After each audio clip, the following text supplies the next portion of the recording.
Why don't we shift into general discussion? You can bring up anything now. And Augustine, you want to lead us? Actually was where I was going, but it's on the same topic. Two things to kick off the general discussion that are exactly related to the back and forth we just had. And that is just something I wanted to say for a while, but this is the perfect opportunity for it. My hackles are raised in two ways. No, it's a good thing. One is an evolutionary theorist, and the second is an anthropologist. The first evolutionary theorist is the exchange that just happened really did something that happens all too common when talking about evolution, and that is mixing of levels and metaphors and conceptualizations of evolution. Nation states are not units for evolutionary analysis. Hunter-gatherers today are not our ancestors. I'm not saying that to degrade anyone's responses. Just the point is that those are not units that selection acts on, and so you can't really say, well, hunter-gatherers are doing better or one nation is doing better than another. In fact, there's 7 billion people on the planet, so Homo sapiens sapiens, our current subspecies, is excellent from a traditional measure of evolutionary success, in that we have lots of us. And we will continue to have lots of us no matter what we do to this planet for the foreseeable future. And then we'll mess it up a lot, but there's lots of us now, and we don't plan, and evolution doesn't plan. So I think we have to be really careful about mixing our theoretical, moral, and aspirational goals for human development and societies with evolutionary applications. That is, our evolutionary ancestors, that is the Homo lineage, if we were to be able to drop back 500,000 years, I'm guessing they would not fit most of our moral and ethical paradigms for today, because we're today, we're not 500,000 years ago. So I think it's really important that we just, in our discussion, we keep the sort of levels of evolutionary explanation clear, because we can't substitute individuals, nation states, hunter-gatherer groups, past groups, modern groups. We have to sort of think of what we mean when we're talking about natural selection or evolutionary patterns. And we have to be careful about using sort of sheer reproduction versus ideal reproduction as sort of models. Anyways, I just wanted to throw that there. From the anthropological end, I think what's really interesting is we're talking again about all of these different groupings and patterns. And I would argue that, at least from my perspective, saying something as simple, and some of the work I do now is on sort of conceptualization of race in the United States. So using the term United States is actually sort of meaningless when it comes to representing anything that ties into evolutionary patterns, because it's too diverse a pool.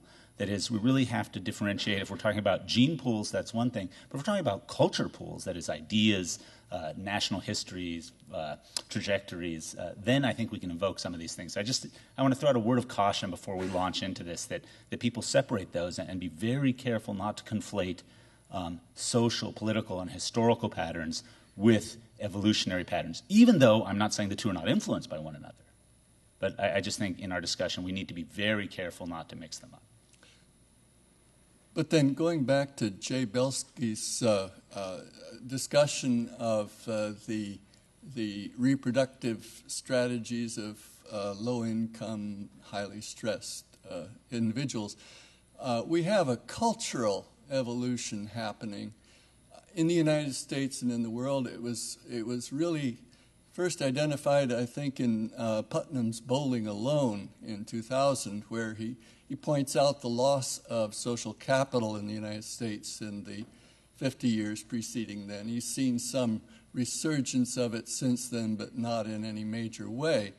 And we also see the technology and the media entertainment, which have been alluded to very slightly this week, that have major effects on people's interactions with each other, especially interactions within the family. One of his findings was that media entertainment and commuting time were the biggest factors in the reduction of child-parent interactions. And now with bucket babies, because we all have to have car seats, the babies are left in the bucket in a passive state for long periods of time.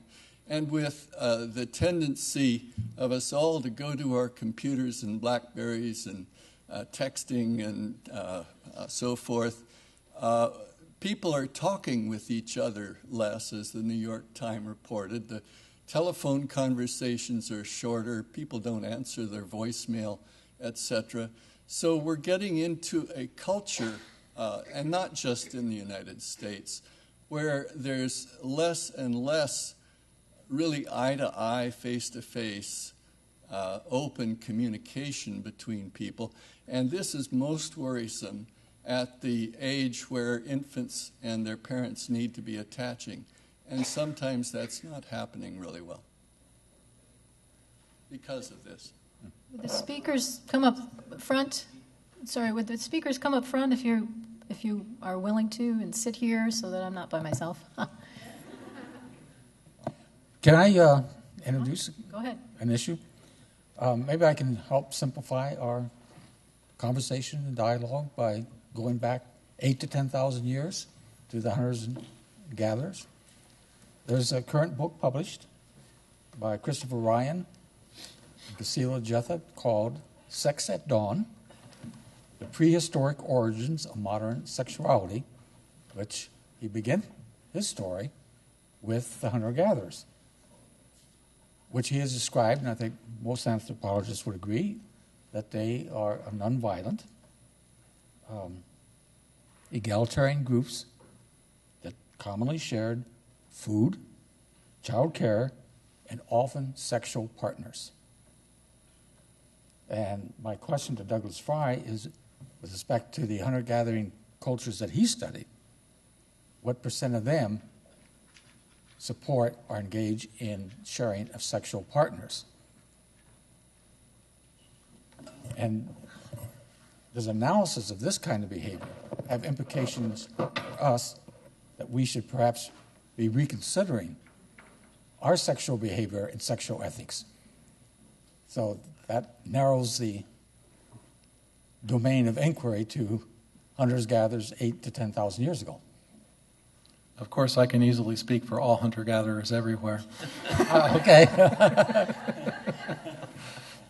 But I will attempt some sort of answer to you. Some groups, such as the Syriana, who I mentioned in passing there, they do have an interesting system where there is marriage, of course, but there are also potential sexual partners in the sense that a husband has sexual access to wife's sisters and, how does it go?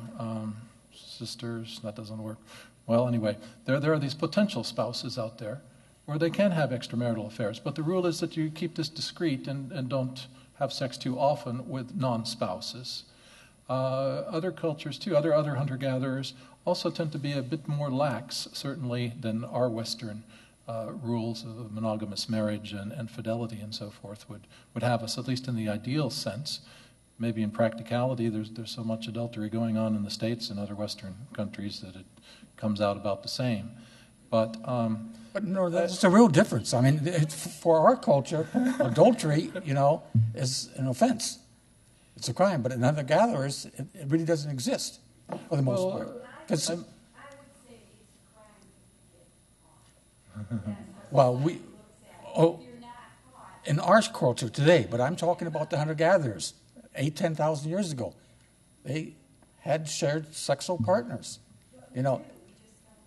What? No, but yes, but I mean, to answer this, I mean, the Syriana example I just gave speaks directly to this, because then the rule is that you are allowed to have sexual partners, and it's even specified who these partners would be, for both men and women, just as long as you don't flout it. I mean, that's part of the rule. So, but it's allowed, it's expected, it's normal.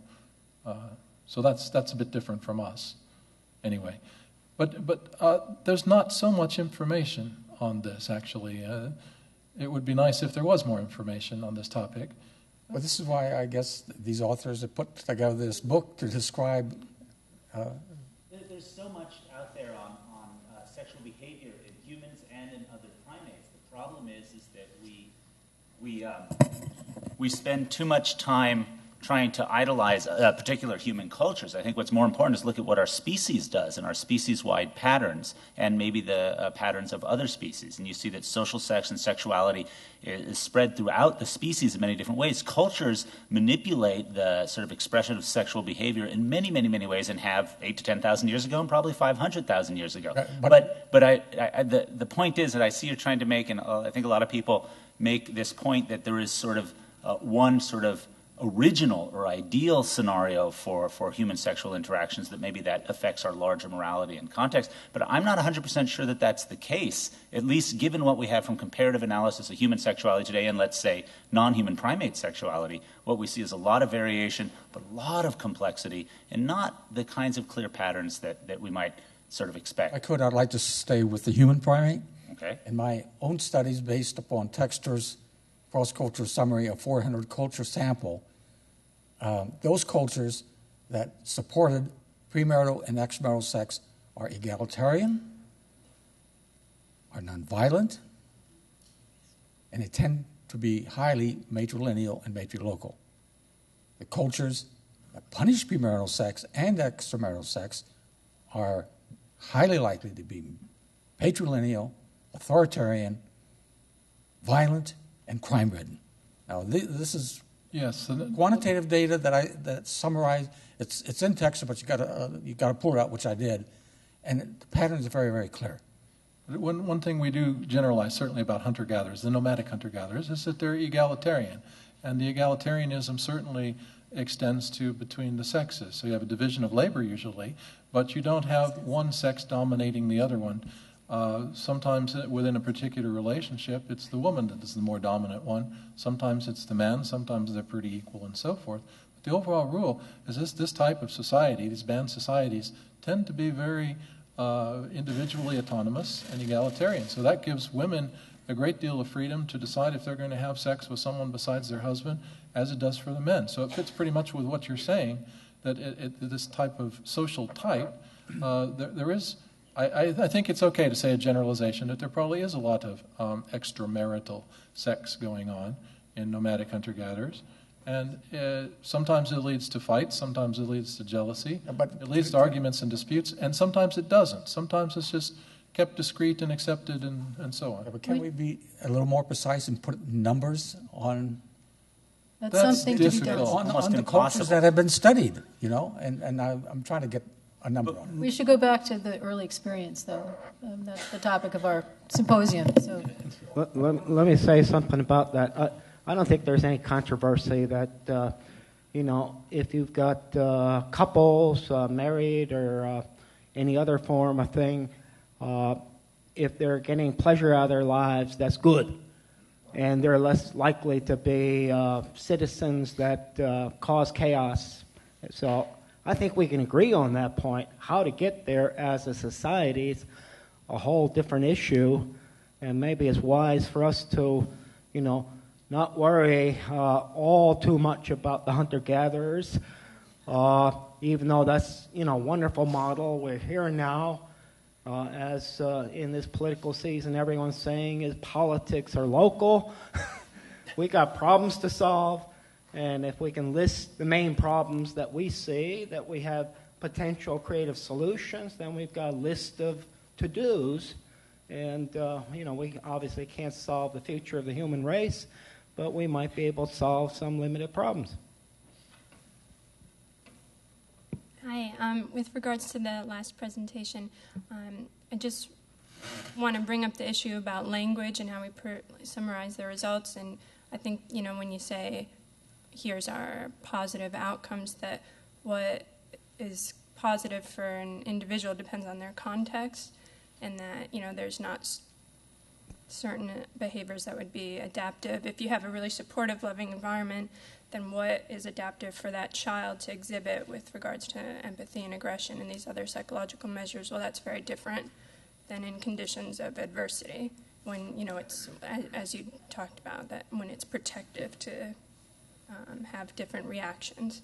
And then it's their outcomes are positive in that context, but then when they get to larger social interactions, then it again can turn maladaptive. But just again, being careful about the language that we use to summarize.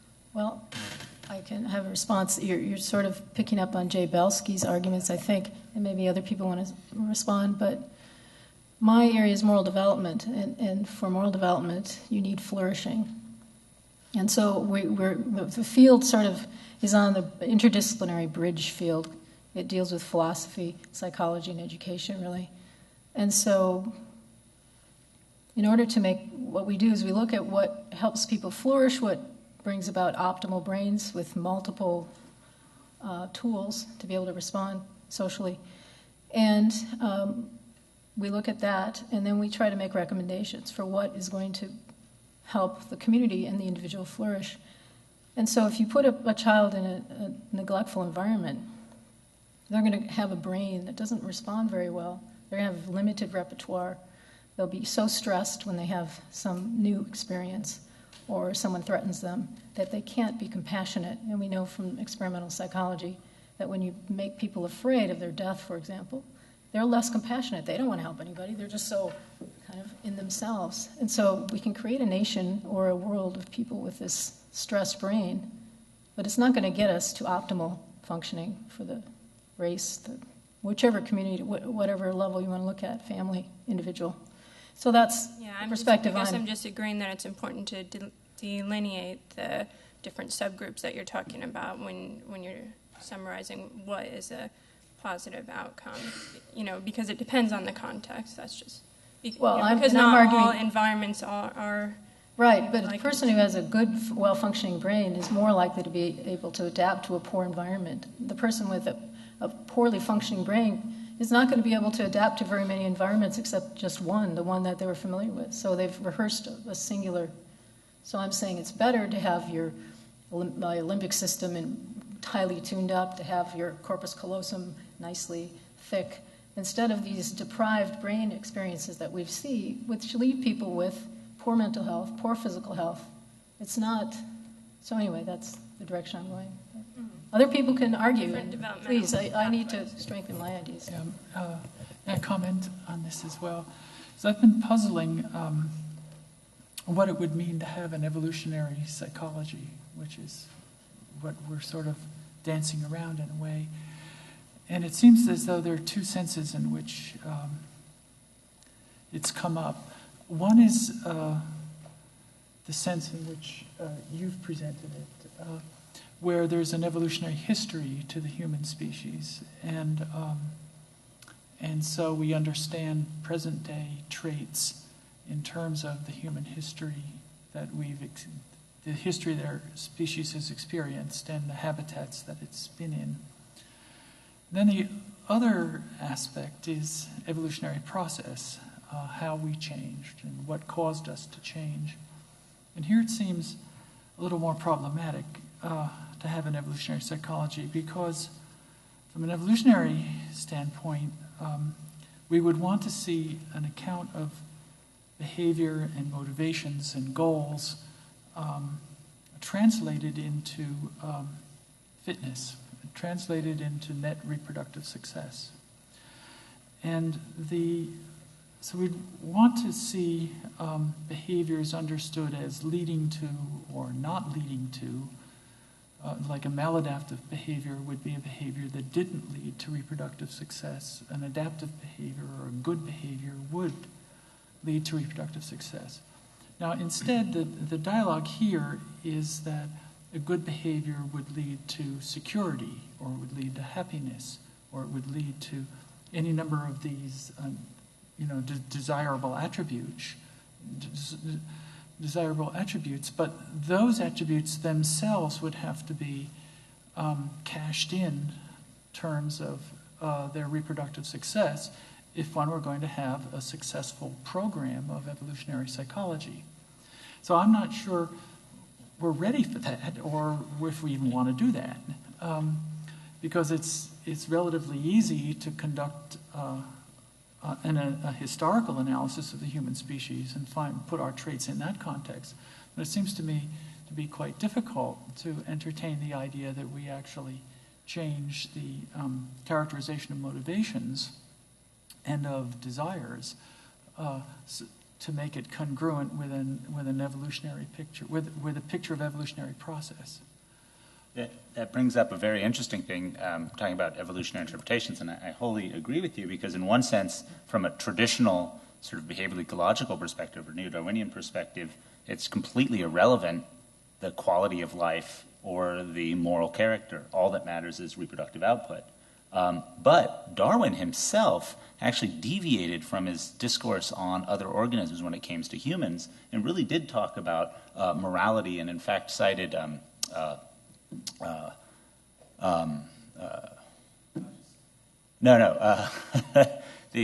just drawing a blank. I love him, and the other guy who came up with it, that Wallace. Wallace wrote a paper arguing for the evolution of human sort of morality and cooperation, and which is incredibly racist of the time. Our argument for sort of the heightened sort of moral and ethical cooperative development of humans via competition between races and groups and nations. And Darwin thought that was a perfect example of how humans came to be where they are. But interestingly, it was not at all in line with his other arguments of natural selection. And I think you're exactly right, John, that there are two structures here we can learn from our history, and especially, I think, most importantly, learn what works well for physiological functioning and what works well for creating healthy bodies and minds. To get that, we may be doing things that are not necessarily, in a traditional sense, evolutionarily adaptive. That is, we could be doing, there's no problem with that. We do that all the time.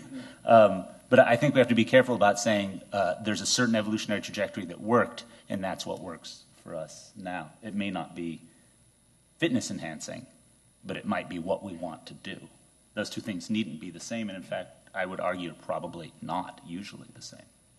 May I add a postscript to that Darwin reference?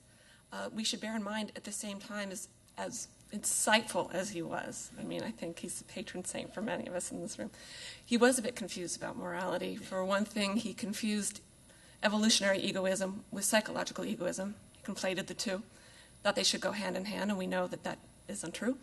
And he was also Lamarckian. Epigenesis is Lamarckian. So There's that's all right. That's all right. Well, not everybody agrees with you. I have an article by Haig who says, no, it is not. I haven't read it yet, so it is a defense for it. But we're sorry to talk about that. I think the problem is for the good societal solutions that we're looking for, we have to kind of quell the evolutionary kind of Malthus type of end result of evolution, and that's where wisdom comes in. And, I think the Buddha, who was fundamentally a scientist, and, he believed in no freaky powers out there. He simply said, we've got a lot of human suffering, and the only question we have is how to reduce human suffering. And, being in vet school, I would include the other animals there for sure. I think a moral stance requires that. And these are piecemeal answers at that point, where evolutionary thinking does not guide you any further than where we are right now. Here we are. Evolution certainly brought us here, and it can take us into even worse straits very rapidly. So, we're here. Ultimately, it's our minds that suffer. Our minds are reflections of our brain activities within our bodies, within the environment. So it's fully embodied. We cannot change our brains dramatically, but now we're learning there's plasticity, so keep up exercising. Get those growth factors going. You'll live longer, you'll be healthier, you'll be happier. So there's a lot of stuff that we can do just at the brain level, and that is the same as the body level. Those go together. I haven't heard of a thing that's good for the brain that destroys the body. So, it's the environmental things that we have to cope with right now, and every one of those environmental things is a separate problem, and it should synergize with our best understanding of where we are right now. The problem with evolutionary psychology is that most of it is still plausibility stories, and we should not buy into plausibility stories because they get crystallized as knowledge too rapidly. We've seen that. So that's real scary, but we know the nature of our mind, our capacity for suffering, and our tendency to produce things that unanticipatedly increase our suffering. That's the problem, and part of it is the way we've been rearing our kids in the last time period. The Amish, I think, probably basically have happier kids. Has any psychologist gone and said, let's compare the Amish kids or some other society like that that's more tight-knit and traditional compared to, regular kids here in South Bend as well as South Chicago. It's pretty clear we can do a heck of a lot better for our kids. Part of it is educating parents about the nature of the bonds, and it's your choice. Do you want to have these bonds that will probably reduce your suffering as a parent? If you've got a good, solid bond, you will suffer less. And every one of these issues can be dealt with, and ultimately suffering, as the Buddha said, is a matter that we have desires, we have emotions, we have feelings. So, I think we literally have to bring it down to that level of affect, like Jeremy Bentham pretty much said in utilitarianism. It's go for the good and minimize the bad for as many as possible, and then you're doing the right job. Microphone. We run out of time. We don't have the time. Well, that's too bad. Let's pretend that we're not there yet.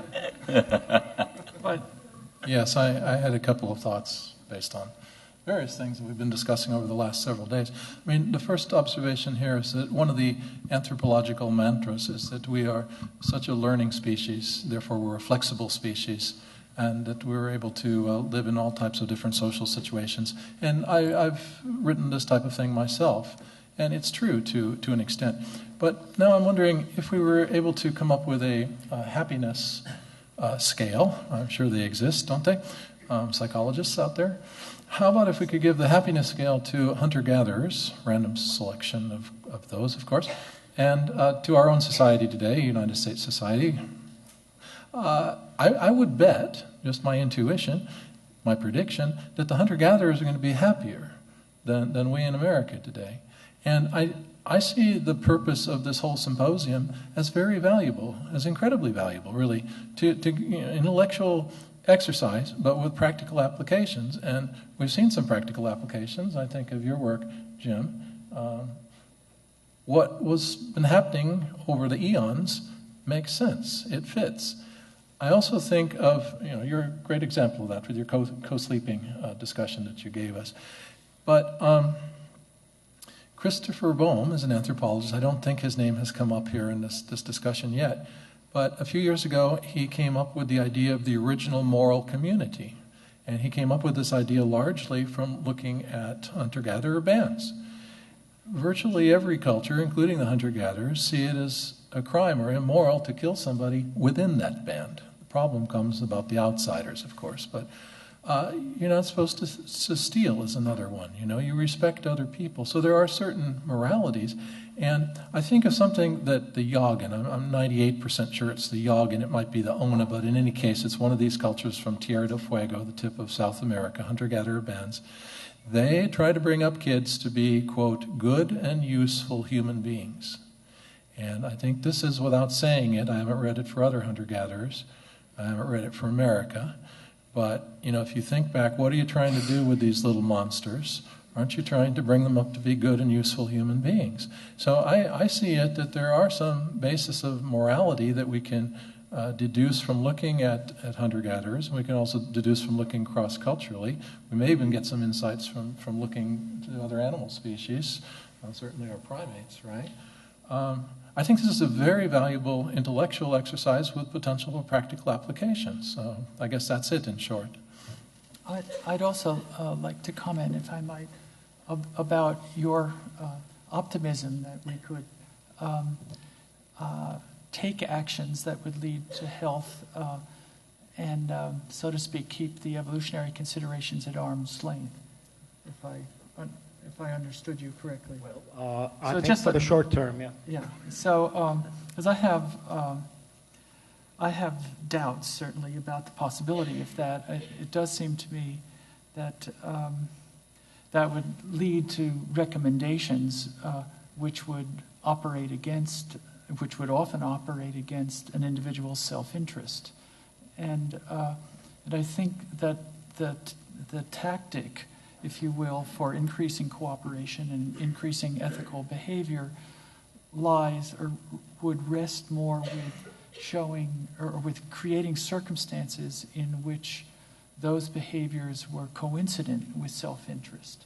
Yeah. And Well, it's the upper right in your quadrant there. You know, once you've gotten your one extreme solution followed by the other extreme solution, you have to shift to the upper right quadrant. And, you know, how we get there is... Right. Okay. May I pose a question to Dr. Ruff Garden?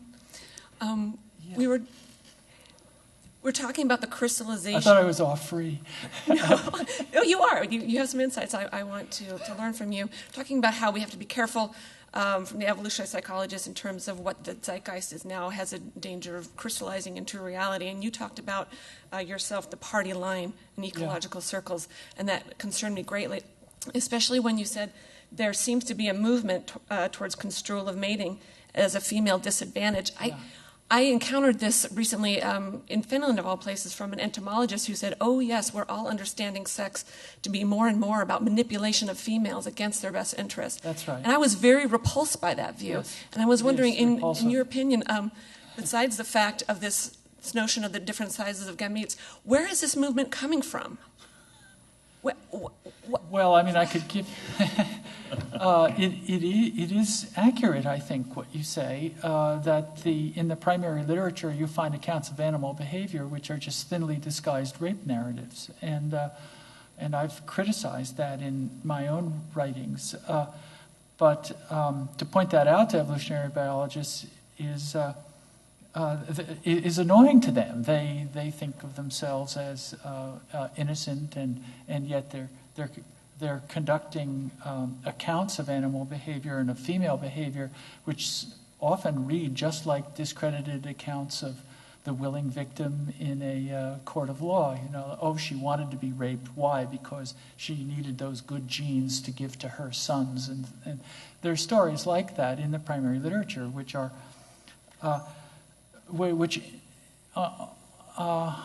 I'm amazed that they don't discern them as basically disguised rape narratives and defenses of rape and justifications for rape. And that is what's going on. Now, why?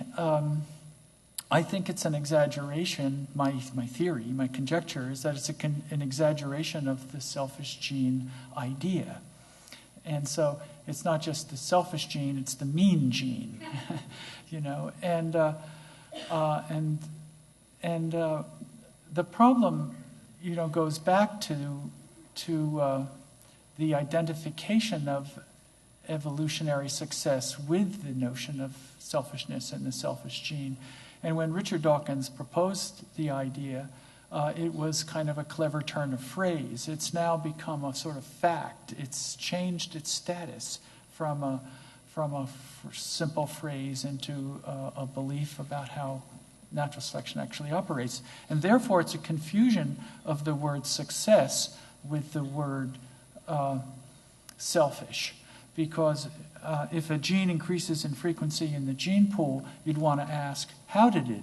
What did it do? Did it increase because it beat up on other genes, or did it increase because it shacked up and cooperated with other genes? So is the root to evolutionary success cooperation or competition? And I think your talk actually brought that out very nicely. And so this, my explanation, if you will, for why there's such an emphasis on sexual conflict and on manipulation is that it represents an uncritical exaggeration of what was once an entertaining metaphor of the selfish gene. But it's done in a context in which it's not being challenged. And I think that someone who's a science sociologist or a study of science could actually unpack the social milieu in which that plays well, you know, and how it works well over beer and how it works well in the club and so forth, because it's a very self-serving story when told by certain people. And similarly, all the variation in gender and sexuality that you see in nature, that's always, this is what sensitized me to it in the first place, is that there's a lot of self-serving narratives that go on there. One of the most common traits among species is that there are two types of males. One of the males is a territory-holding male, and it's the type of male that our culture tends to identify with. So that, for example, salmon, there are two types of male salmon in the rivers. One is a short one called a jack, and the other is this big one in the hook-nosed salmon, which has the big nose coming off it. What's the one which is up on the trophy on the wall? It's the big hook-nosed salmon. Well, that's the territory-holding male, and that lives for 3 years in order to get to be big enough to hold a territory. The other types of males only live for 2 years, and they're more numerous because they don't have to live as long in order to get to be reproductive. But they don't have territories. What they do is they hang around outside of the territories of the hook-nosed males, and they come in and they fertilize the eggs that the females lead there. Well, what do biologists call them? Sneakers, which is short for sneaky fuckers. And there it is, big laugh. That's the way it is. So every single one of these variations in gender and sexuality always has a sort of pejorative story with it. And now we're starting to see pejorative stories attached to females in the case of the sexual conflict thing. So I think that we need to shine the spotlight on this and say, well, just in the sense of literary analysis, this is not appropriate language. This is, but also because it's theoretically biased. It does mean in that context that these words then lead to hypotheses. And then those hypotheses, just as you were saying, then become factualized, if I can coin a phrase, myths. And so it's really important as a matter of science to have alternative hypotheses and actually, test stuff rather than tell stories ex post facto. But the last thing I'd like to say, now you got me going, is that evolutionary psychology itself seems to me to be a barrier to collaboration between evolutionary biology and psychology. Because when I think of psychologists, the only psychologists I ever hear about are the evolutionary psychologists. I've never met a developmental psychologist before until today. And I think that the psychologists don't know any evolutionary biologists. All you know is evolutionary psychologists. And so there doesn't seem to be any way to jump over them. And so instead of actually being a facilitator of interdisciplinary communication, they wind up being a filterer of interdisciplinary communication. And so it's very interesting seeing how primitive, really, the interaction is between our two disciplines. And I contrast that, for example, with the connection that biology now has with economics and with all the implications that biological ideas, evolutionary ideas have had for economic theory and vice versa, and increasingly now in political science as well. There's a whole array of philosophy of science books on this exact topic, and there's a number of authors writing on this currently. But I would like to say, to bring it back to the conference specifically, it is this kind of conference, this interaction with different practitioners from different areas. They're actually talking, not just theoretically, but also very practically. So what do we know about these interfaces between the mothers and infants? What do we know about how these things develop that actually provide the data and the infrastructure to challenge some of these paradigms of always competition? It's not that competition isn't important. It's just that we actually have to demonstrate that there are these mutualistic relationships or these cooperative relationships that are also, or in addition, relevant. And I think really looking at the kind of work that's going on, thinking about the sort of neurobiology of the mother-infant attachment, it's one of the most important areas that can be more broadly, I think, brought to this discourse on competition, coercion, all of these things, because it actually provides mechanisms for cooperation, which I think are really important. Can I ask the panel to respond to the talks earlier today? So that would be Felides and Teicher's talks about adverse experiences, especially. I'm thinking of frogs in recent years, maybe decade. They found frogs with 3 legs or 4 eyes or no eyes or whatever. And I'm very naive, and I need to be educated. Forgive me my ignorance and my stupidity, perhaps. But how do you react to that? It's a toxic element, right? There's too many viruses. estrogens and viruses and things in the water, or the atrazine, whatever. So would you say that frog is fit? I mean, that's the reaction of 3 legs, growing 3 or 4 legs is a fitness reaction? The only way to assess it is, I mean, what do you mean by fit? Do you mean, will this impact its ability to reproduce effectively? That's, in a traditional method, that's the only measure. But I'm more interested in, is there an ecospace for this 3-legged frog? Does it actually exist? And is this a change that seems to find a new ecological niche or not?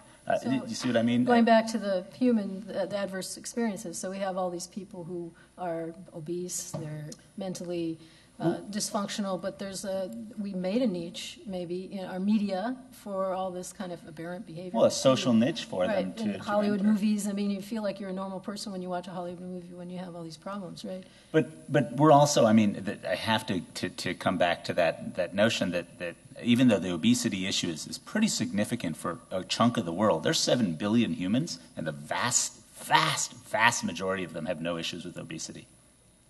They have issues with malnourishment. Although it's spreading around the world because it is spreading around the world, but it's phenotype from the stressors of the grandparents or the parents, and the babies expecting an environment where food is going to be hard to get, and so they come out and food is available, and so they become obese and heart disease and all that stuff. Well, that's true. There's a criterion for how to classify something as a disease. I mean, the medical literature. If you try to read what is a disease, and find a definition of it in the medical literature, and they'll use something like diagnosable and ADHD. Causes pain and represents a violation or a dysfunction, represents an inability. Now.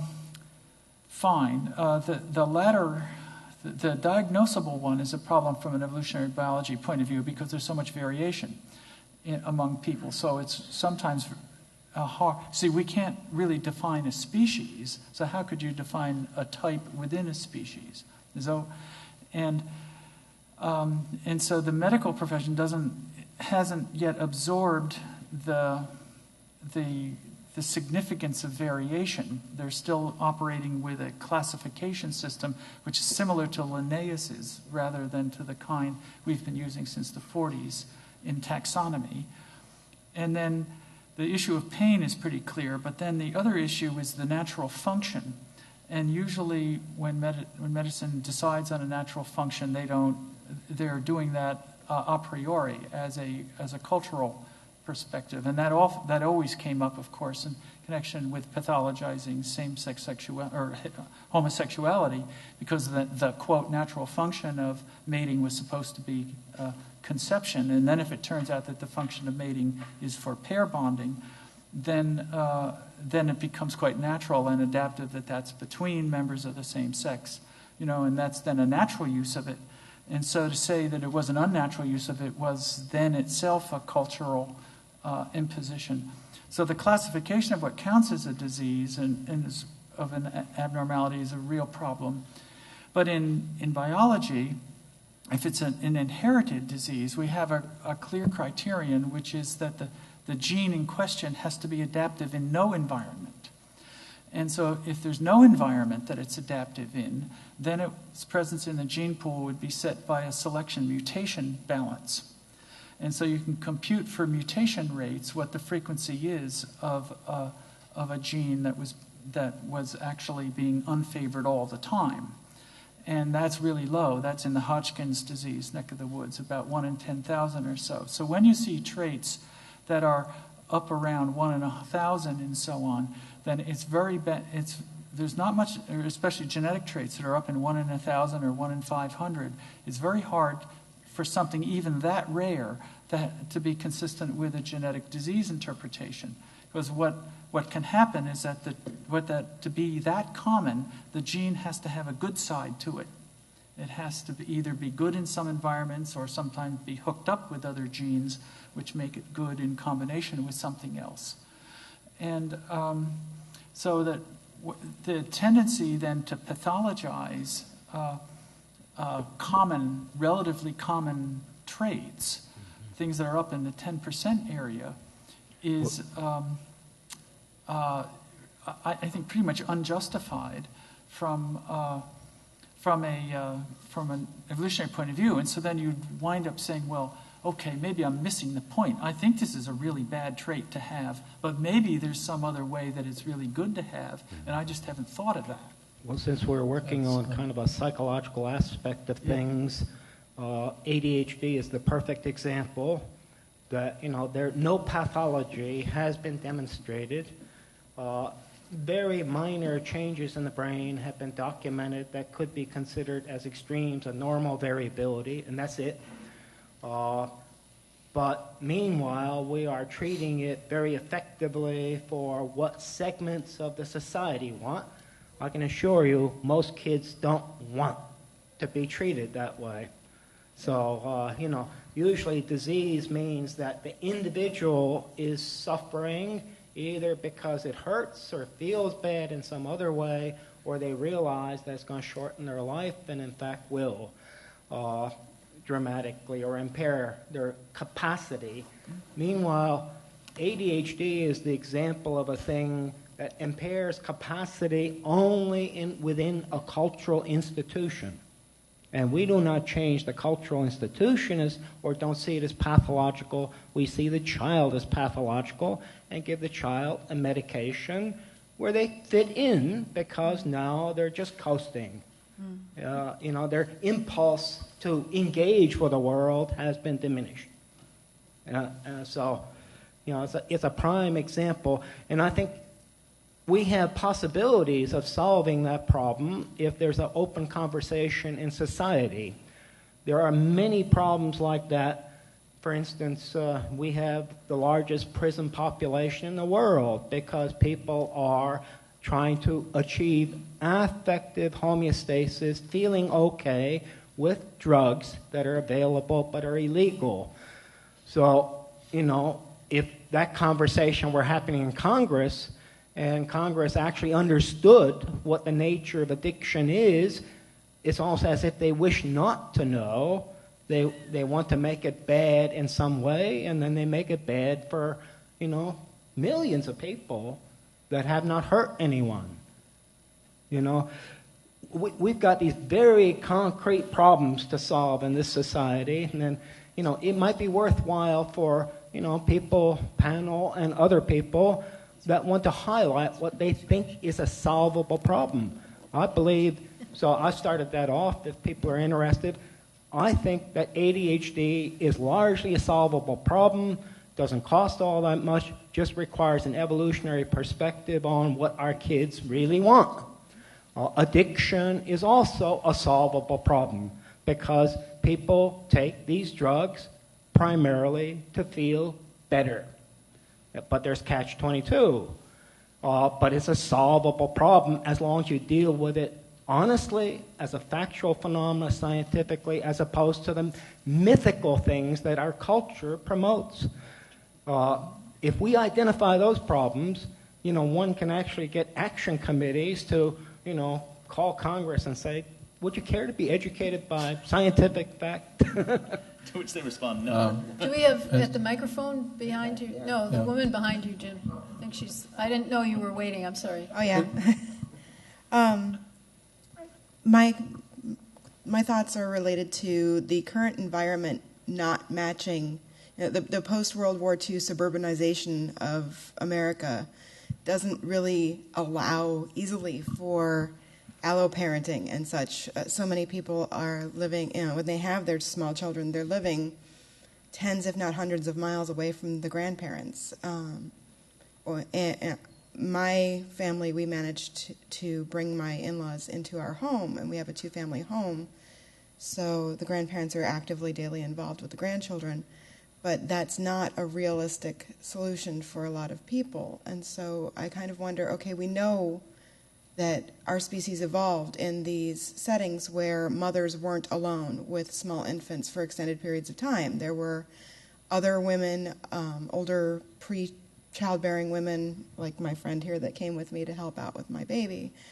And they weren't alone. And in many cultures that are not developed to the level that we are, so I would almost say regressed to the level that we are, away from our nature, that they have that.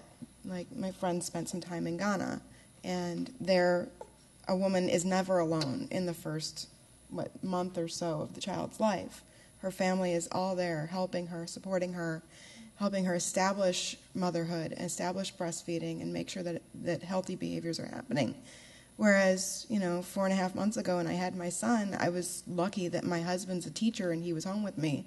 My mother-in-law works full-time, so she wasn't able to be there. My mother works full-time. They're not able to be there. And that's the experience of most of my peers. We don't have the option of allo-parenting. We have nuclear families living in little boxes, tens of feet away from each other, that if a parent is screaming in frustration alone with a child in the middle of the day or the middle of the night, the neighbors don't hear it. And so who's to help? How are we going to get back to the normal environment that is possible to bring about these optimal outcomes with our children when we're isolating ourselves so much? Do you have comments? Just to say, in one sense, you're absolutely right, in that the more we look at, and human and non-human, if you look at sort of what it costs to raise a human infant, I'm always just absolutely shocked that our society expects one adult female, or even a subadult female, to actually do that. It's completely mind-blowing. But there's so much historical, social, political context behind that. Many places in the world don't have that issue. You're exactly right. But we could argue that it's a health issue and a physiology issue. But no one, as I said, Congress is not going to listen. Our society is so built on this notion of independence and division and lack of social cohesion. In many places in the world, if you were screaming in the middle of the night about a baby, the next door neighbor would come over and see what was wrong. But I'm not saying that's more natural or less natural. That's just the way most humans work. And I think we have to be careful about saying what's a natural way to be a human. They're all natural ways. The problem is our current way puts an inordinate amount of stress on especially on mothers to achieve a particular outcome that we know from broad-scale psychological, evolutionary, biological, and anthropological work is just not really fit to the kinds of bodies that we have. We have more questions at the microphones. Let's take the audience first, please. Can I have one, please? That's it. Okay. I'd just like to address to James McKenna, please. You were talking about the argument about co-sleeping or not and the danger of co-sleeping, that sort of thing. And to me, I think that you're talking from more like a Western perspective. If you look at non-Western societies, you find that most babies will co-sleep with the mom. So, from birth until maybe 2 or 3 years or older. And if you look at rates of SIDS among the society, you find that the SIDS rate is very low, sometimes non-existent. And I think that this is something that we can actually follow or adopt, the way that non-Western society have been doing for so long. The problem is this, okay? The way that non-Western society is doing would be often seen as wrong, or that is the norm. That is not the normal way. It is a weird or bizarre or wrong way. And I just like to give the example here that when I had my first child, I was married to an Australian man, and I had the first child, and I wanted to do what I call the Thai way. That is the traditional way. That means co-sleeping, cuddling baby. Whenever the baby cries, you have to pick it up and, do all sort of things to console and soothe the baby. And I was told by the baby's father that was wrong. And he said that is not the Australian way, okay? And he said that the Thai way is wrong or was wrong. And it took me the second baby before I could follow my Thai way or my instinct. And I think that this is quite common, like a non-Western society do lots of things that we actually can adopt. And there are so many good things, but people tend to see that that is very wrong. So would you like to care to comment on this? I think you said it all, Pranny. I mean, far be it for Westerners ever to hold back in terms of imposing what they absolutely know to be superior for other cultures. And you, of course, raised the point that people that argue about the inherent dangers of co-sleeping, they conveniently forget that most of the world never even heard of such a syndrome. Yes. And it's completely an epidemic in Western cultures. And what did we do? Yeah. Which they have, well, I don't want to blame people here. I mean, it was, probably any of us could have thought this way. But they dismantled, one by one, the three major components that protect babies. One is back sleeping. Yeah. The most important probably is breastfeeding, and that follows suit with the only way you can breastfeed is to have your baby sleeping right next to you. So we changed each one of those. We got, bottle formula, and as you know, prone sleep, which proved to be singly the most significant risk factor for SIDS. And almost immediately, 50% of them went away. And that was all culturally justified by, as we talked about earlier, the good baby phenomenon. You want to be the first on the block to have your baby sleeping through the night so you can morally claim they're a good baby. Not moving and sleeping deeply, and it's that whole notion. But it was an iatrogenic phenomenon. We created that epidemic.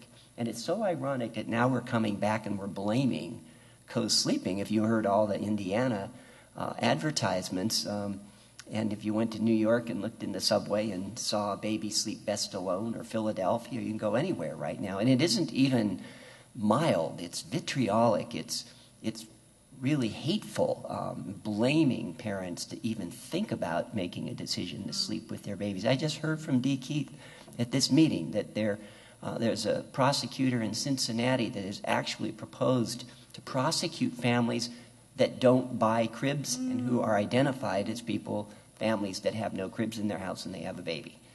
So there you are. It's become a civil liberties, a human rights issue. Every baby should have, the access to its mother's body, and vice versa. Mothers should certainly have access to their babies' bodies. And one of the things I actually considered doing, having all the people here that know so much about these issues to sign some declaration and some statement about protecting mothers and fathers from making decisions that are only theirs to make. And that is, of course, where their babies will sleep and how they will engage. Because sleeping arrangement is not simply a location. It's a relationship. It's not bed sharing. It's parent sharing. You take a relationship to bed to share. It's like, to show you how far this has gone, the American Academy of Pediatrics really did do something unprecedented when they came out and actually recommended against bed sharing. But the good news was, for the first time in its history, they actually recommended that mothers and babies sleep, the word was, proximate to each other. And what was so interesting is room sharing suddenly became really user-friendly. And I've conveniently pointed out to them, well, it's not the inert walls of the room that protect the baby here. It's parent sharing. It's what's going on in the room between the parent and the baby. And they refuse to use this term, co-sleeping, which has been defined in the literature simply as unspecified situations in which simply sensory exchanges can take place between the mother and the infant. So separate surface co-sleeping, the crib next to the bed, or a basket hanging from the ceiling, it's all forms of co-sleeping. But they're too afraid of the term, and they're afraid of any suggestion that it's another body that does the protecting. And the only way we can get around that is through education and conferences like this, and parents learning from bottom up, what is indeed a behavior that is theirs to exhibit. Could I ask you a follow-up? Thanks, James. Pardon me? Oddly, my just general impression is that does not loom as largely as you think in all of this. Well, why don't we come up with a declaration and we'll send it to the participants. Well, what's the history of that? My understanding is that it was the Roman Catholic Church that promoted there were too many, kids that were being dropped off at the foundling houses that the church was running, and they decided that, the explanation that people were giving of rolling over on their bed on the baby and killing it was a good reason for perhaps banning co-sleeping. Well, Jack, I think you read my paper because that came from me. Oh, did yes. it? Okay. It's happening in all the European countries that it's maternal agency, and it was really something we reflected on very briefly, that it isn't always, unfortunately, the case that mothers can afford to invest in all of their children, and they have to make what we call sometimes that Sophie's choice, that if one is to live, one must die, and it's a tragic situation. And indeed, in the Catholic traditions, mothers during the 17th and 18th centuries often would overlay their babies very purposefully so that their other children could live, and they would confess it in the confessionals. And so the Catholic Church actually released an ecumenical ruling that babies should never be found in the bed with their mothers. And what's so odd and interesting is how this has morphed to fit contemporary cultural ideals, such that now the idea is if you sleep with your baby, it's inevitable that you will indeed suffocate it, when indeed the original, quote, banning was based on protecting babies from purposeful, infanticide. Go ahead. First of all, I wanted to thank all of the presenters over the last 2.5 days for a really marvelous symposium and really stimulating discussion. So it's been, the time has gone by too quickly.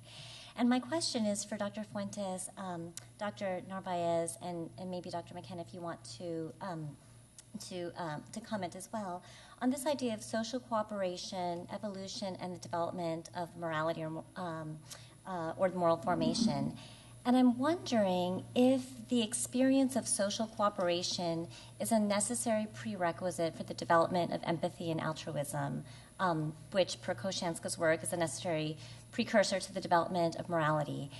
And if so, sort of the second part is, what is the experience of social cooperation that we're looking at? And from the infant's point of view, is it the experience of consistent, contingent, responsive, mutual caregiving from the very first moments of life that forms the foundation for social cooperation, empathy, and then morality?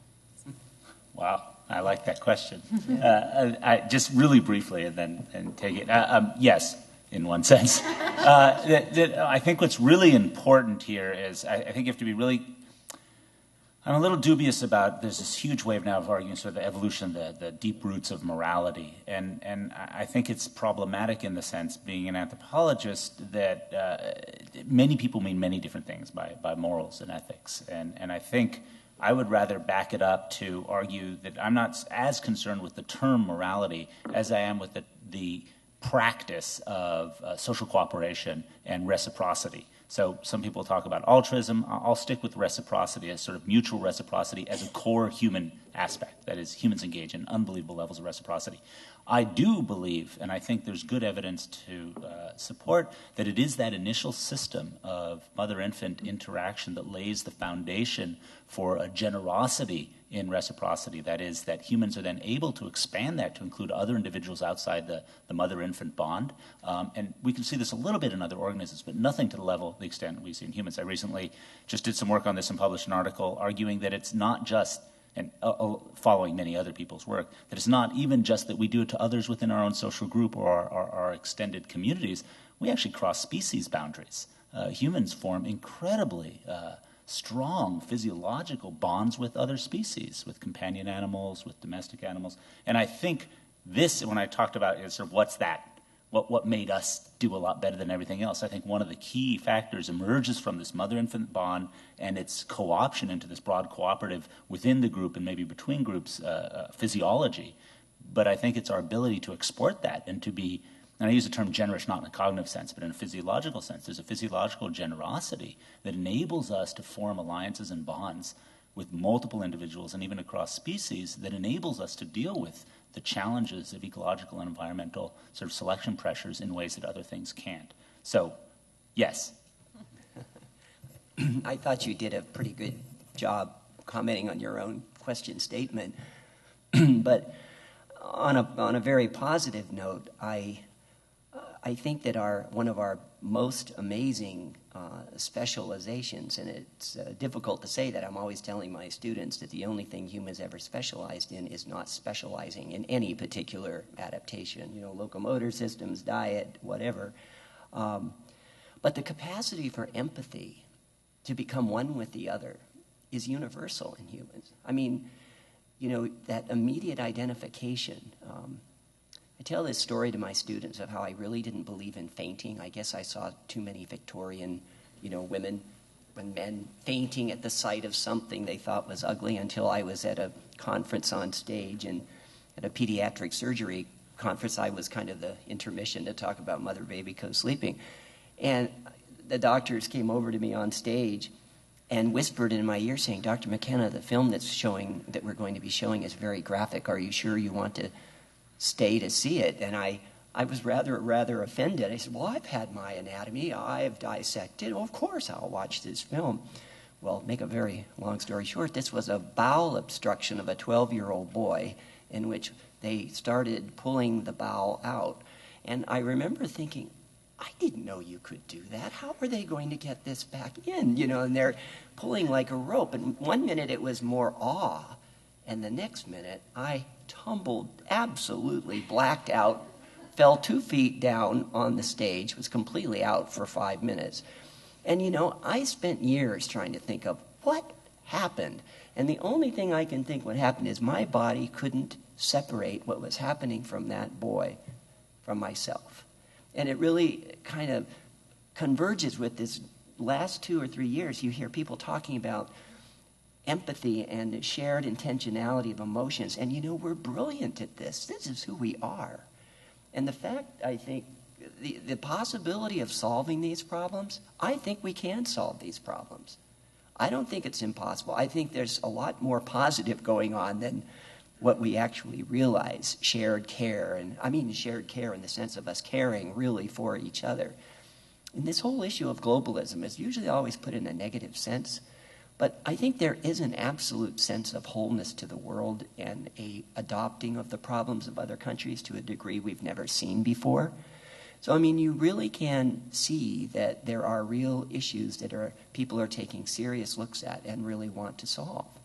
And I don't think there's any need to despair. It is, as we've all pointed out, evolution surely never promised anybody a rose garden. Life, liberty, and the pursuit of happiness are completely cultural constructions that not too many people have, the privilege to even countenance, let alone actually achieve. And I think sometimes we do mix up, I have to say, these moral expectations of perfectness, and especially in our culture where we don't have to worry about the survival of our babies or whether they can make an economic living. Robert Levine had 3 stages of concerns parents have around the world. And you know what the concern of most parents are, even as we speak, is whether their baby will survive or not. The second is that their children could be taught to be economically sufficient. And the third, that they could actually acquire a status and a representation of the values of the culture that can be spread to other people.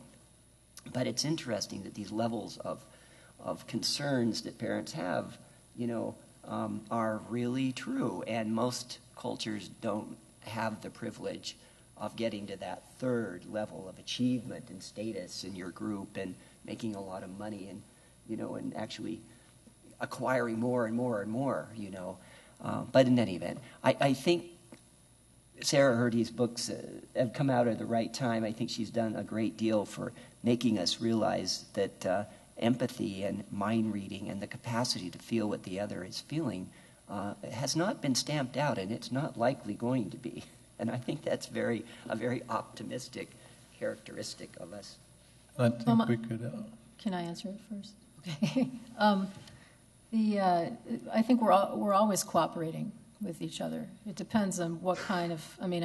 everyone has a different idea of what that means. And if you, at a more self-centered level, it's I'm going to dominate you or you're going to dominate me. And the empathy is a higher order level, and then our abstract capabilities. Are we able to imagine people who are not here and the impact of our actions on those people? And my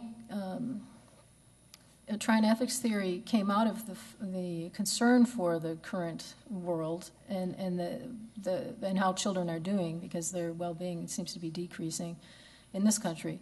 And it seems like our practices are creating this more self-centered brain, which I mentioned earlier, the security ethics. So and we can all fall into it. When I feel a threat for whatever reason, I'm suddenly not thinking about being open-hearted to you because I'm feeling threatened. And so my moral decisions are going to be, my perception changes, it narrows when I feel threatened.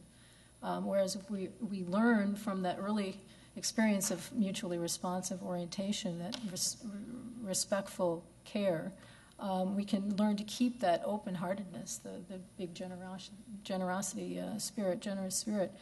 And then we can also develop these higher order sophisticated reasoning. But we can also use our sophisticated reasoning for being detached from our emotions and our care for others and do all sorts of mischief. So there's a lot of different brain systems, I think, and we have to learn how to engage the ones that keep us compassionate. And we're in a culture now that keeps us self-centered. It encourages us to think, of hierarchy and status all the time, which then is fun. Video game play also does that. It keeps that more primitive part of the brain going. Or binge drinking does that. There's college-age students. And so the neuroscientists are telling us the prefrontal cortex doesn't get the finalized development that occurs in the college years, early 20s, if you're binge drinking, if you're playing a lot of violent video games, watching violent media, because it's all that alerting behavior that's going on with the games. So there's all sorts of things happening where we're kind of minimizing or sub-optimizing our potential. So that's what I worry about. But I have optimism, otherwise we wouldn't have had this symposium, I think. I'll be quick because I see there are still people waiting for questions and so forth, but just a couple of thoughts. One is I see American culture as being a bit problematic in this. I've been living in Finland for 15 years now, and I realize that the Finns and other Nordic countries have a very different perspective about social issues and social problems. They have scholars, they have scientists in government, they consult their social scientists, they consult their scientists. When they realize that there's a problem, they think very pragmatically, well, how are we going to deal with this? And then they come up with solutions, they enact laws, they change procedures, they fund it, and they do it. So I think we could learn something rather than getting stuck in our own ruts that nothing ever happens and we just talk and complain and gripe and things get worse and worse. It is possible to solve these problems. So I agree with other panelists, with some level of optimism. But these are important issues and we need to get to it. And if I jump back for something that was discussed a while back, I think you actually, Darcia, raised this question about about Vincent's talk this morning and about fitness and so forth. This gets a little bit more academic, but it occurs to me if you have these people who are basically having 20-year less life expectancy as well as drug abuse and risky sex and all of the health issues, obesity associated, I would bet money on that one that their fitness is lower, and he might even have the data as to how many kids do these different groups have. So, that would be a very interesting study and might be a way to even call more attention to these serious problems that so many Americans are facing and link it right back to the early experience issues, which are the core of this symposium. So I'm just sort of tossing that out as an idea. You were the one that said it ultimately comes down to fitness. Well, okay, so we can bring these things together, I think. I'll stop now because I see there are questions. Well, I guess my question, it's mostly to do with that last presentation, and I guess the hunter-gatherer groups that kill their infants when they can't provide for them, provide the right resources to raise the infant and provide for their already established family, that's thought of as the more ethical choice and trying to spread yourself thin. And then so this is, I guess, would be a little controversial, but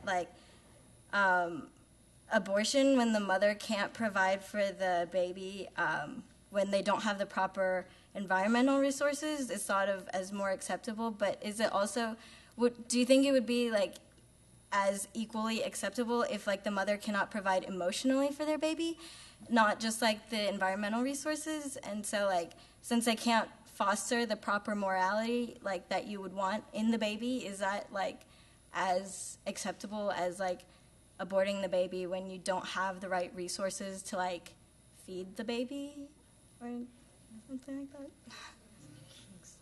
This is Well, like, but not just like that it's okay. It's like if you're going to make one more acceptable than the other, most people would tend towards like, oh, you can't feed the baby, so it's more acceptable to abort the baby. But like, if you have enough money and the resources to feed the baby, then you should keep the baby. And I'm not saying that like abortion itself is okay, but like one is generally thought of as more acceptable. But is the other, could it be as acceptable if you can't provide emotionally for the baby? So you're asking a moral philosophical question here. Sort of, I What, guess. which is the right way to go, or which is better or worse, or those kinds of value judgments. And I'm not sure that we can relate it back to the hunter-gatherer societies. I'm not sure we can read the mind of the mother and what the decision point was there, which aspect, emotional or physical. Well, there's not a scientific answer, obviously, to that question at all. It is based on local moral values as to, what is or should be done, as opposed to what could be done. And the fact of the matter is, throughout all of human prehistory and history, likewise, babies that were not likely to make it were sacrificed, if you want to put it that way. And so there are two tracks of thinking about this. There's the issue of the life question, and and your commitment to any conceived soul, etc. And obviously, adopting that framework, neither strategy would, of course, be acceptable. But insofar as the context with which you ask the question, in a sense, it's a morality and the ability to enjoy and interpret your life in a happy way is a kind of food that parents will give their children to. And in a sense, I don't actually see that much of a distinction between the two. If one could be argued, then I think that it's probably clear that the other could be argued as well.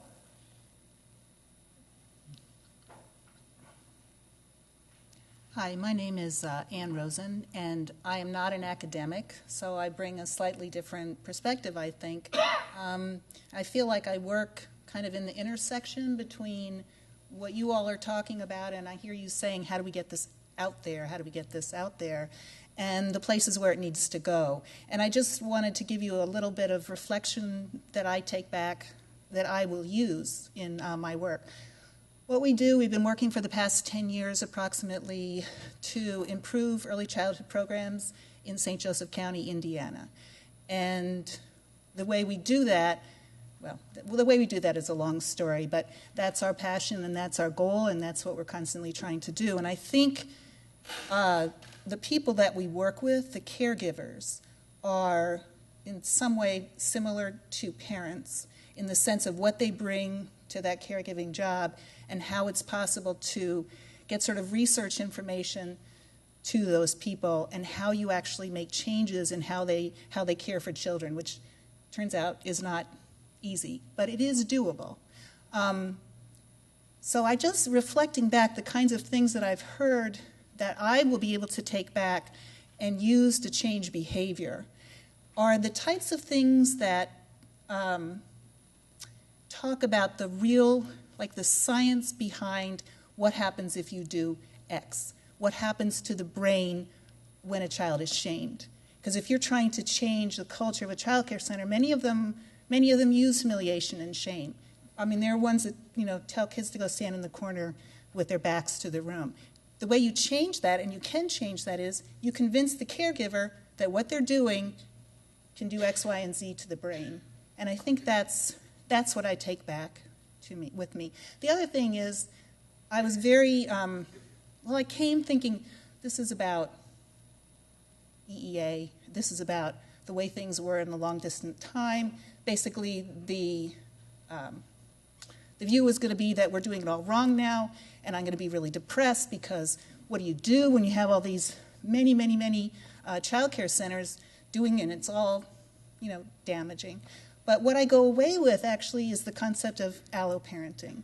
Because when you're talking about moms being alone, what we have now is this huge system in our society of a different kind of alloparent. It's not a family, it's not a relative. Well, some of them are relatives. The ones I deal with are not. And so I come from kind of a practical point to say is whatever they were doing there, we're here now, and we've got this system, which it sounds like actually has some relevance to the past. So I'm interested in hearing more about how you take the sort of childcare system and infuse it with some of the concepts of alloparenting, where it's looked on as positive and possibly very encouraging and helpful to mothers. One qualifier about it, if I may, 20% of SIDS, as the rate is right now, it's like 0.5 babies per, per 1,000 live births. 20% of them are babies that die the first 2 weeks put in a daycare center. So before we talk about how much that might or might not mimic, women's support system, at the same time, it gets back to this tension between the critical features of the particular mother-infant relationship and these important physiological regulatory mechanisms that are cumulative and develop and become very specific to the pair, that's still in operation. The importance of alloparenting is not that it competes with necessarily. In fact, probably we couldn't have gotten that singular mother-infant relationship to be as intense and as effective as it was without the larger context in which alloparenting was also possible. So the thing that seems to be critical is the sensitivity of the caregivers, and you might already even know that, the commitment. It's not just a job here where they're treating these individual children as just, wipe their face, but the relational component of it remains very, very critical. And that's, of course, the advantage of having your caregivers who are your friends and your family and your loved ones, who are also giving those children not just care, but the emotional support that they need too.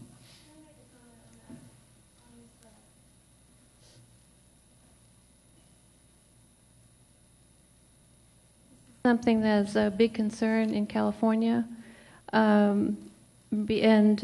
I just want to say that I think the jury is not in on the child care statement yet. I know that Jay Belsky has been a part of the NICHD study, and that there was an effect that's been holding up to 6th grade, that kids that have been in childcare for longer periods of time still showing dysregulation. I also know that the Van Eisendorn group reanalyzed those data and showed that as long as the child was being cared for by relatives, that they did better. This effect didn't show up. I was recently asked to be one of the psychologists in a new program in San Diego. Apparently it's the first in the country to train childcare staff in brain, and that there are, in fact, secondary attachment figures, which is a term Richard Bowlby uses. Richard Bowlby has a very strong interest in teaching people that if you're going to take care of kids, you're going to have to be there over time and have the ability to attune and be sensitive so that the child can form an attachment to the secondary attachment figure. I must say, though, the first cohort that's going through our program has infants, toddlers, and preschoolers. It's 0 to 5. I am a bit concerned by the reports that they give me of babies going into childcare for long periods of time when 6 weeks old, and a lot of dysregulation, and they are concerned. They're looking to us to try to help them. The staff is looking to us to try to help them. What do they do? So I think we don't have the entire answer to this yet, although I also like the idea of alloparenting. I think that we perhaps could get there. Not sure if we're there yet, though. Yeah, I think the concept of alloparenting is the concept of caring and nurturing that you want to pass on.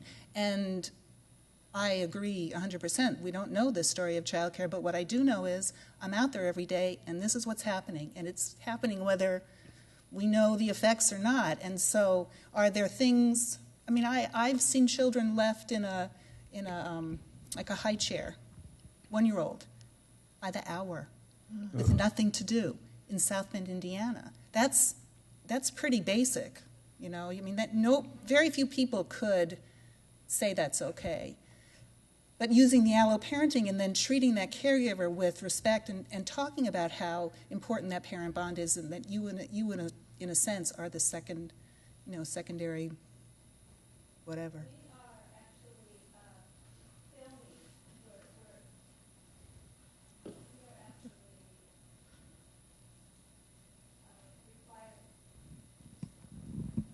Hello? We're actually requiring for this cohort to be supervised not only in their own individual reflective supervision, also group supervision, and then they are filmed on site, so that there are multiple ways to help the caregivers, the secondary caregivers, to actually see what their interaction looks like. And we're also hoping that we could pick up that baby in the corner that's been in the high chair for too long. And I think it's going to take this kind of effort to really see if childcare could be alloparenting. Right, but that has to be our goal. I mean, I think so too. I think so too. I think one thing that you can also add to your list is touch, and make sure that they're holding the children as much as possible and touching them positively, of course. Maybe they can carry the babies around. Can I add something? Can I add something? I train caregivers. That's what I do. And I've been working with a system that was developed by a Hungarian pediatrician who worked with infants in Budapest after the war, and trying to find a way to care for infants in groups that preserve their capacity for secure attachment. So, and we found great success in a model that includes very sensitive, focused care during all bodily care times, and then ultimate freedom of movement and exploration during non-sleeping, non-care times. And it speaks to Jacques' play sanctuaries. These are play sanctuaries, but with the component of sensitive contingent care. And, you know, it can be done, but it requires really an educated childcare workforce. And Emmy Pickler's concept is that you can't rely on maternal instinct when you're caring for multiple babies, because you can't pick them all up at the same time. So you have to have a different model. And we do have that model, and it works well. So. And with some of the older children as well, I don't know if you're participating in the programs around the South Bend area. With the older kids, there's the Take 10 anti-violence campaign, which in fact has some also very positive repercussions. And I bring that up only to mention, as the children get older, there has to be a kind of culturally mediated conflict resolution approach. I mean, it becomes more and more complex as the children get older, but that's part of it as well. And I think can't only, not only focus on the infants, because it is a trajectory, and these daycare centers do, 3 to 5, I guess, as well. 0 to 5. 0 to 5. That's, the older. So, and in those cases, you've got linguistic issues and this sort of active conflict remediation and negotiation. And we do teach conflict resolution, in the preschools. But it's interesting. That's one of the hardest things for the caregivers to learn how to do, because it's so antithetical to how they treat conflict. So, thank you. Yeah, I'm a very practical person, and I'm going to be working with parents. And one thing I wanted to say is that I also want to be an advocate for the infants of parents who don't believe in evolution. And while personally I believe in evolutionary change, and that's why I'm here, I also believe that humans were always a separate species and had the power of a rational soul to be manifested in the future, compared to the beginning. But I feel like Dr. McKenna's work, I've been able to relay that to parents without talking about evolution because I don't feel it's necessary. We can say, what do babies need now? You know, and it's pretty, it seems to me his work confirms what babies need now, you know, what helps them survive and so on. Just as an example, I'm not, you know, trying to leave out anybody else's work, but I've read a lot of his papers and I haven't read a lot of anybody else's. So I'm just, I guess I'd like to, you know, throw that out there, and then, you know, if there are future symposia, to maybe give it a different title so that we're not alienating people who think that if you believe in evolutionary change, you believe we're just an animal, that a soulless animal, and that we're just a more evolved chimpanzee or something, you know. So anyway, I guess I'd like to know what you think about, can we talk about what biologically, you know, what are the biological needs of infants? What, you know, are there social needs of infants? What do they need for optimum psychosocial development? Do you feel like we can talk about that without necessarily saying that, you know, we happen to evolve this way? I mean, first of all, it doesn't matter whether anyone believes in evolution or not. It occurs, right? I mean, that is, things have gone on. But no. We can talk about all of the data that were presented at this conference, and those data are valid, and the ways in which they affect the lives of the infants are valid. So what I'm saying is, whatever labels we want to put on it, it's somewhat irrelevant, I think, in the actual practical application. However, there is an important point to connect this to themes in evolution and context. That's an intent, I think that was intentional. And if individuals misunderstand evolution or have no desire to think about infants, regardless of I'll go to a talk that says creation in infants, I'm not going to not go to a talk. I think we have to be very careful about trying to take the word evolution out because that's going to change what we're trying to say, because part of what we're trying to say has to do with the idea that there are long-term patterns in the biology and behavior of humans that are important to infants today. I'd just like to add, it is interesting, we talked a little bit earlier about how powerful controlling the discourse is, what's talked about. And I think this actually is a great example of that, how when we talk about evolution, people talk about it and they make that very odd statement. Do you believe in evolution? Evolution is a concept. It's something. I don't believe in evolution. I use the concept of evolution and the process of evolution as a tool to understand things. But that's a fascinating cultural tradition of ours to believe in evolution, like you believe in gravity or you believe in the ground or something. It's just a totally inappropriate use of that term. But that aside, I can tell you, I do a lot of lectures to groups that have those concerns, and actually after a few comments on my evaluation saying, but tell Dr. McKenna I didn't evolve from a monkey, you know, and comments like that, I do the trade-off game. I say, well, if that word is going to really isolate people from listening to what you're saying, then to me it's perfectly fine to talk about the environment of biological adaptations or the biology of infancy, or, you know, and because it's akin to, it's the same as evolution. But I have found that in some areas I go, it is better to retain the credibility, and you can be very convincing simply by not using that term. So it's situational a little bit. Well, I think it's a matter of public sensitivity. So, you know, we have to maintain intellectual integrity here, but we can certainly communicate all these ideas with integrity without ever really discussing evolution, because we are here and now the kinds of creatures that we are, and you can talk about that aspect quite clearly in terms of present-day neuroscience.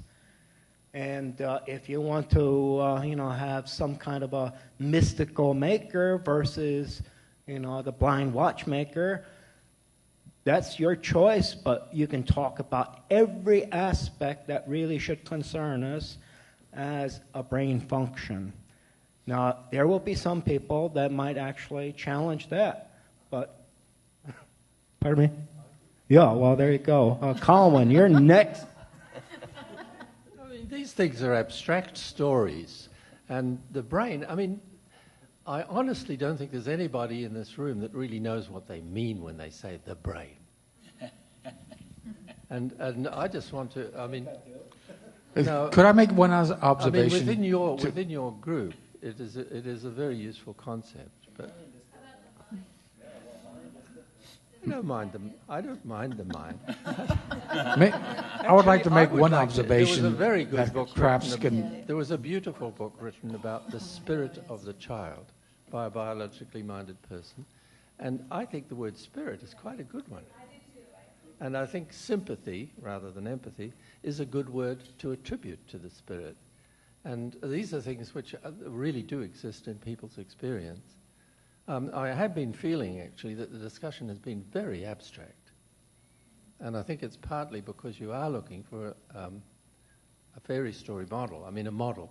But one thing I was trying to say in my talk is that from the very beginning, babies are story-seeking, story-making, story-receiving creatures, and we can't avoid it. I mean, we're constantly making up stories and fabrications of worlds that we believe exist, and that's the way we are, and that's why we've managed to invent so much and share so much and pass so much down from one generation to the next, and so on. But I think we have to be careful. They really are stories.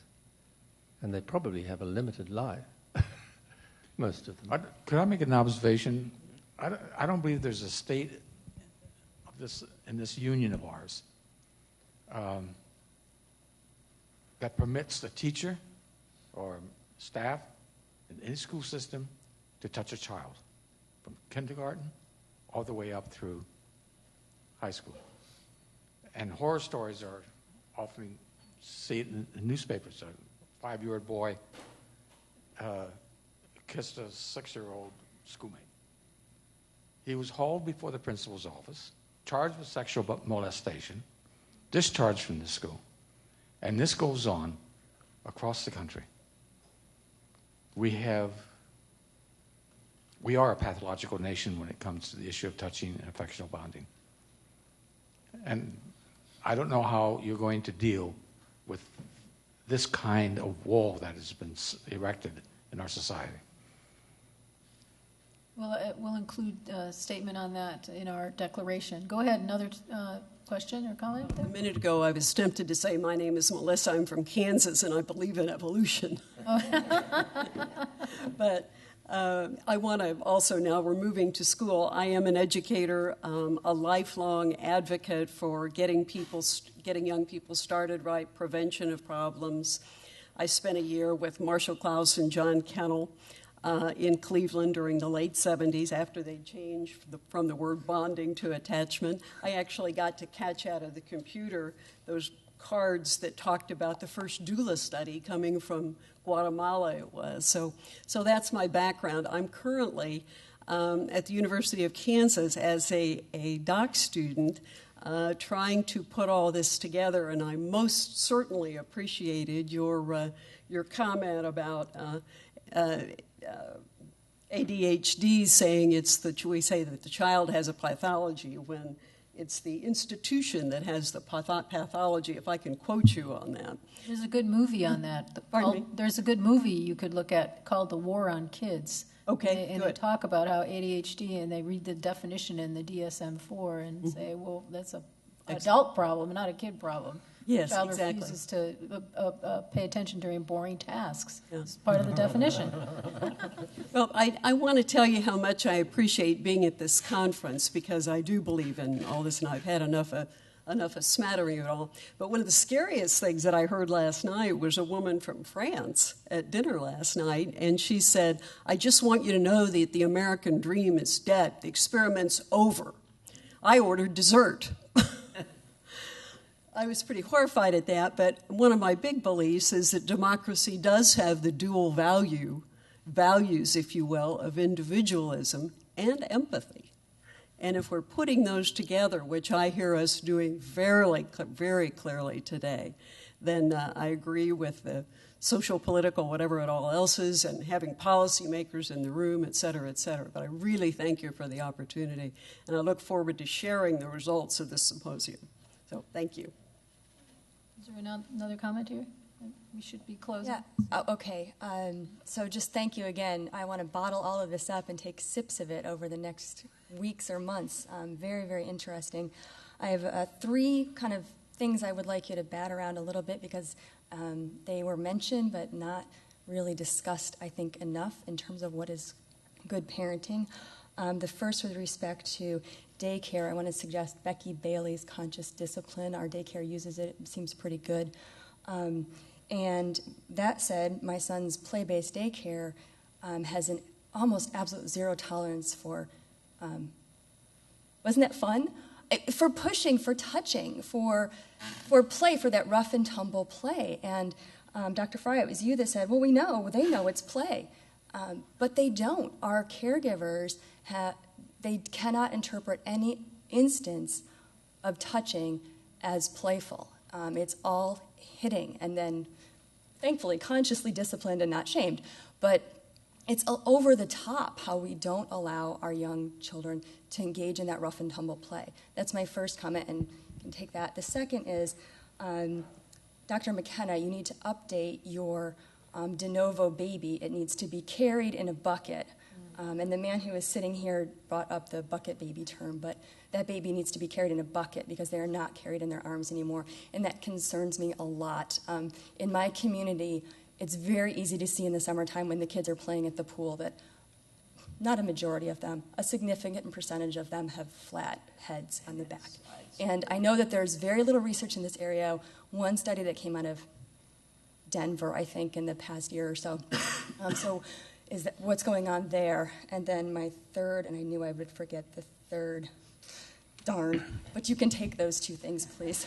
Well, I think you're very astute making that comment about the babies being carried, and you're totally right. I predict that there'll be a change in the average age at which American babies start walking, because the first step toward bipedalism is developing the first cervical curve in the neck. And that comes from with babies learning how to control their necks, basically riding on the hips of their mothers. And they're really in huge numbers. I call them the transformer furniture.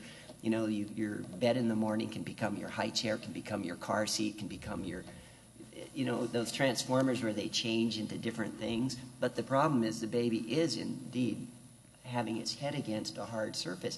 They're worried about this platycephaly, or this flattening of the head, and they're claiming that it's due to the back sleeping. It's not the back sleeping that's the problem. It's the babies are constantly against these hard surfaces, and it's reshaping them. Back sleeping on a mattress is different from back sleeping with the infant lying next to you. Oh, yes, completely. Yeah. They're back to sleep on their flat mattress. Yeah. That's a lot of them. And parents, there's a lot of good parenting that is misinterpretation of what needs to be done. Good parenting is protecting your infant in a bucket or putting them back to sleep in their mattress with nothing else around them. Good parenting is sleeping through the night. Yeah, let me address your first point about the touching and the play. And, there's a real practical problem. We are mammals. We touch. Without touch, children just cannot get the message very well. Some of the positive affective messages which one is trying to send through the sound waves.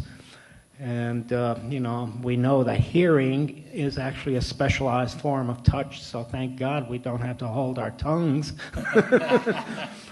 But, the actual physical touch, I think, every child cherishes it if it's done well. But, we're losing touch with how to touch a child. Does anyone have any idea how we bring it back so it's not pathologized just because, there are some assholes out there that basically don't, treat children well? The 99.9% of the people that, are touching because this is the way we are as a species are prevented from behaving in a human fashion because of the 0.1%. Aren't we smart enough to sort of recognize the 0.1% and, you know. Yuck, back to, maybe you said this, but it seems to me that the adults are having a hard time distinguishing between friendly touch, play touch, and harsh, unfriendly touch. Yeah. And isn't that due to the fact that they haven't played and they don't? Yeah, so exactly. we need to get the adults to play. Got to get them out there. That's a good story. Get them a dog. Yeah. I'm not kidding. There's some very interesting studies. You can touch a dog, yeah. With companion animals, especially dogs, that have sort of allowed individuals to become more cognizant of play, sort of pre and post dog. Mm-hmm. So maybe we need the dogs in the daycare centers too. I mean, if you can't touch them, let them touch the dog. Oh boy, that's a tough one. One bite and you're finished. Has to be a friendly one. I forgot to say something. Last comment? Dr. Prescott had actually asked me to say into a microphone earlier when I was having private conversation with him regarding circumcision that had been brought up. When I'm talking to other parents about why I chose not to circumcise my sons, my basic way of putting it to get them thinking is I wouldn't tattoo my baby either. I'm not making any permanent life-altering, physically altering decisions for my infant that he could make for himself later. And so I really encourage people to engage the thought process of other things that you wouldn't do, instead of just don't hammer. Not everything's a nail. Sometimes we need to screw with their heads instead. So. Okay, thank you.